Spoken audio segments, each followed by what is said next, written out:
આજે બનાવવાનું છે કાઠિયાવાડી ગુજરાતી લંચ. અને પહેલાં મેં જ્યારે આ શાકની રેસીપી શેર કરેલી હતી ને ત્યારે વિડીયો બહુ સારો એવો ચાલેલો હતો, તો મેં કીધું ચલો ફરીથી એક વખત આપણે રેસીપી શેર કરીએ. માંડવીનો ભૂકો લીધો છે, એમાં ચટણી, હળદર, ધાણા જીરું, થોડું લસણ, ખાંડ, તેલ, લીંબુ, લીલા ધાણા અને મીઠું, બધી જ વસ્તુઓને સરસ રીતે મિક્સ કરી દેવાની છે. કે આ વખતે મેં લસણ નહોતું એડ કર્યું, ક્યારેક ક્યારેક લસણ એડ કરું, ક્યારેક સ્કીપ કરી દેતી હોઉં છું. બધો જ મસાલો મિક્સ કરી દેવાનો છે અને આપણે જો આ રીતના કટ્સ લગાવી અને રીંગણમાં ભરી દેવાના છે.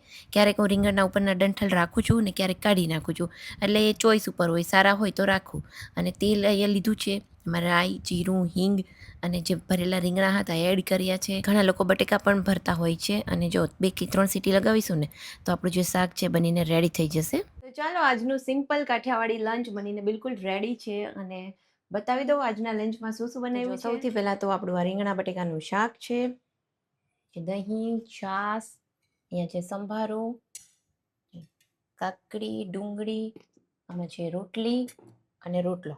રોટલા વગર આપણું કાઠિયાવાડી જમવાનું અધૂરું, ખરું કે નહીં? કમેન્ટ કરીને કહેજો તમારા ઘરે શું બન્યું છે.